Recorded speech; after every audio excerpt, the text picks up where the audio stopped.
come to Tokyo for a marketing campaign.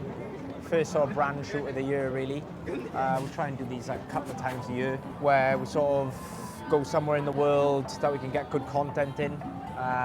Tokyo's been on the radar really for quite a while. I think we wanted to go last year, really. Didn't really manage to fit it in the calendar. Crazy place, crazy content, lots going on. So yeah, the content's gone really well, to be fair, isn't it? Yeah, I think we wanted to do Tokyo because it's so different to everywhere else. Like, we've been to like LA, we've been to Miami. They are good, but this place is just like so different if you just look at how it's built up. I think like when the content goes live, it's just going to look so much like so different to what everyone else around us does in our sort of industry. So like I think it will make our brand look a lot more high-end, and it's just something like completely different. Obviously not many brands do it because, like, number one, it's so far away, it's so different, it's really expensive to come here, the flights are a lot, the models are a lot, you have to have permits, you have to have fixers, they cost a fortune. So like, it's obviously hard to organise, isn't it? Yeah, it's hard to organise, and you have to come for a long time because it's so far. So like, it's hard to plan, isn't it? Yeah. So like we plan locations and that, but then it changes when you're here. Yeah. Like we've just done Shibuya crossing now, and there was like 1 million people on the crossroad. Yeah. So very difficult to get the content. But then when you see it go live, it'll look really good. Like, and it'll look completely different to any other sort of brand in our space. Definitely. It's always like a bit of a risk coming to these places, just because you don't really know fully what you're going to get until you get here, type thing. Obviously, you have an idea and you plan as much as you can, but you have got to be quite agile when you're here and sort of be flexible. And I think it's seeing the content come together. I think it's one of them things as well that you have to do when you're like in a certain position as a brand. Like it's like you can't just go and come to Tokyo at the start of doing your brand, because like number one, it's like probably too expensive. So like we've like earned the right to come and do this. So I think it's been really good so far. We've only done one. We did yesterday. We shot all day from like 9 in the morning till like 8 at night. Today we've switched it up a bit. We feel like the content here is better in the night because it's all lit up. So instead of starting in the morning, we've started a little bit later, and we're going to work until probably like 11 p.m. tonight and just get like loads of night content, really. Yeah, should pop off on socials, really, on TikTok and Instagram and that especially. It should be good. But yeah, we've had quite a hectic start to the year, in fairness. Coming off the back of Q4 last year, it was a massive period for us. I think we spoke about it on a previous sort of video. Obviously, we had quite a lot of stock, we had a lot of styles, sold far more than we even expected to, which was obviously brilliant. Lots of pairs gone out on feet, and the brand's just kind of gone from strength to strength, really. I think it's sort of like you do a lot of marketing and like sell products, but actually getting pairs, in our position, sort of pairs of trainers out on feet is a massive thing. Like that sort of spirals when you've got friendship groups, like sort of wearing trainers. Now you're on Instagram, you could see 3 or 4 people in a group of 10, say, wearing numerous, which is brilliant to see. So yeah, it's sort of foot on the gas really for 2026, and it started well. Yeah, I think like off the back of like Q4, obviously it's a really busy time for us. Like in Jan, you sort of like have to readjust. You don't really know where you're at, sort of thing. But I think we come through Jan quite strong, and we didn't do a sale. A lot of brands like in our sort of space do sales and stuff, and we didn't do one. We're not doing one in Feb, so I feel like we're in like a really strong position as a brand. Definitely. We've got to grips a little bit with the marketing. The marketing is really difficult because you're trying to manage spends, you're trying to get value with everything that you do. So like, we've sort of got to grips with it a little bit. We didn't really spend much in Jan on marketing. February, we've like taken it up a notch a bit. We did the Tammy shoot the other day, which cost us quite a bit, and now we're doing this, which is by far our most expensive sort of brand shoot we've done. Definitely, yeah. I think that is part of it. Like Henry said, like in January, we didn't really want to do a sale. We're trying to sort of stay a bit stronger on that in 2026. I think in 2025, probably did do maybe 1 or 2. We didn't do loads of sales, but we did quite a big one in August, and then like it takes you a while to recover, and then you got another one in November. And then last year we did one in Jan, which we didn't do this year. So. And we're making improvements to the products all the time.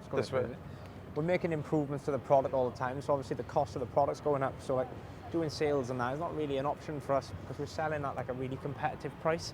Try not to get hit by a lorry wouldn't be ideal. No. We may make Are you good gonna cross? YouTube footage, mind. Otherwise, the van. But yeah, we didn't do a sale in January when a lot of brands did, so that was really good. We've got loads of new styles going out soon. Where's this guy going?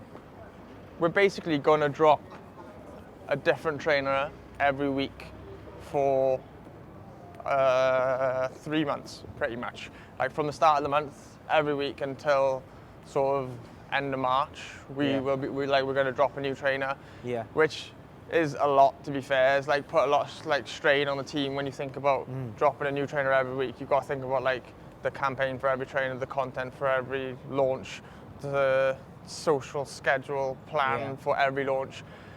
It also takes up loads of time on the social plan, so you can't really talk about other things when you're trying to launch a trainer every week. So we've like sort of bought that. We bought that like upon us ourselves. What we're hoping is that the momentum will just build and build and build. Yeah. And then at the end of that like 3 month period, like we'll be in a better position. Place, yeah. And like we've done that before. We've had periods where we've sort of gone sort of really launch heavy. Yeah, it can be complicated. Yeah, it can put strain on many parts of the business really.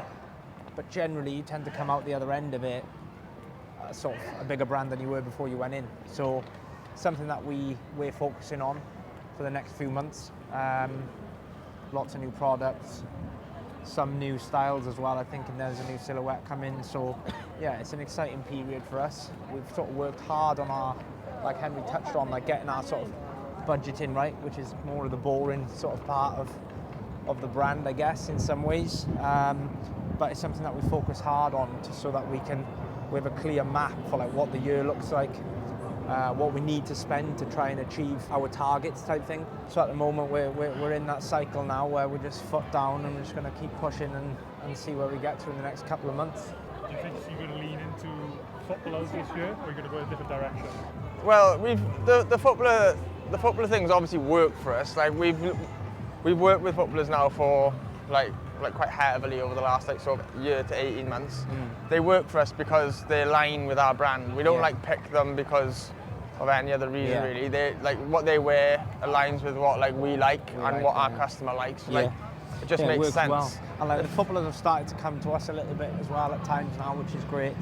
A lot of them see like the shoots we do and they love the content and that. So it's becoming easier for us. I think at the start it was challenging at times, whereas now I think people see the shoots, see the videos that we produce, and they think that they want to be a part of it. So yeah, we've got sort of quite a few footballers in the pipeline, but that's not to say we won't sort of diversify a little bit.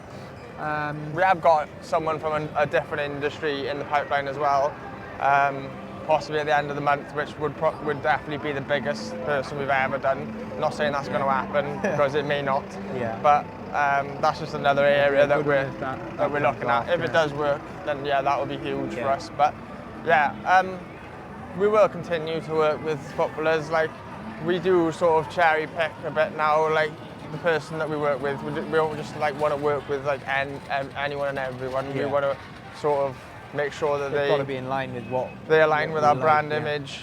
They align with like what we like, and we have like a good relationship with them. So yeah, to answer your question, definitely part of the plan. Yeah, it's definitely part of the plan for this year, and possibly go into a couple of different areas if we can, and if the person in that area sort of fits what we see. Yeah, definitely. Now you've taken numerous to Tokyo, where do you think the next location is going to be? I don't know. I think like these brand shoots, I call them, like they are really important for us. Like they are a lot of effort, like a lot of planning goes in, to be fair to like Perry and more like the marketing team and Henry. Like it is quite demanding, getting everything organised. Like there's a lot more that goes into these things than probably meets the eye. They'll probably say that it's easy for me just to turn up, but yeah, there is a lot of work that goes into it. But it's always worth it, and like the brand needs to. How's that? I know. Great title. There's a lot of work that sort of goes into these shoots, but they always work well. I think we will do some more, but again, like the location has to work for us. Like sometimes you can go on shoots and you come away from there and you're like, I don't know if the location would give us much more than we could have got, maybe closer to home, with less planning, less sort of financial commitment. So obviously Tokyo has been sort of definitely the biggest one we've done and probably the most difficult to organise and most expensive. And furthest away from home. Furthest away, yeah. But no, there's no reason why we probably won't do something in the US in summer, maybe LA. We have done that before, but LA is always a good one. Miami was good. Or maybe somewhere in Europe, really. Like in the summer, obviously, it's quite good to go somewhere in Europe because the weather is better. But yeah, I don't know, maybe we'll do somewhere in Europe. These things are like a sort of an additional line of like building the brand. Obviously, you have our generic stuff where we'll do sort of like content in sort of houses or locations in the UK and stuff like that. And some of the locations work well, but obviously they're a little bit one-dimensional at times. Whereas coming somewhere like Tokyo obviously just gives you something completely different. And I think sometimes our socials need that. It needs to be diverse at times. Can't always just be the same thing. So yeah, we'll definitely look to go elsewhere. It also depends how this. Get over this one and recover from this one first. We like also analyse how this shoot went. When we look at all the content, we sit down and we put it live and see how the content performs over our social, like all over our socials. Definitely. Like if it works really well, obviously like we can double down and do a bit more of it. If it doesn't work so well, we can maybe do less of it and do more of something else. Like we just sort of assess it as it goes, really. Yeah, sometimes these things are quite hard to measure. Just like to put a metric on them. I guess like any sort of brand owner will agree, like certain things you do and spend money on just can't be tracked really in terms of an ROI. But obviously you have an idea of like how things go down on socials and stuff like that. So we'll look at that. We look at that on a weekly basis anyway. But obviously we'll sort of analyse Tokyo content specifically, just so like what Henry said, just to assess how much value is in it, and then that'll sort of dictate on what's next, really. What's one thing the audience can look forward to from Numerous in 2026? Just new sick products. Yeah. Honestly, like the products leveling up, the components we use in insoles, laces, boxes, leathers, everything's leveled up. We've got some new silhouettes the design team have been working really hard on. Loads of sick product. A couple of new silhouettes that I think are unbelievable and going to work really well. I think product is the biggest thing. I think like we work really hard on product, and like all this is all good and the marketing and everything is brilliant, but at the end of the day, the most important thing about the brand is the product. 100%. And we've worked so hard on getting that to a level we feel like is the best that it can be. And the new launches we've got coming from now to April and then beyond on to like autumn winter 26. I think like you'll see the brand just go to a new level, hopefully, because we put so much time and effort into making the product the best we can get it. Yeah, definitely. And on that note, we're going to have to finish up here. It's going to be a long night, but we'll see you back in the UK.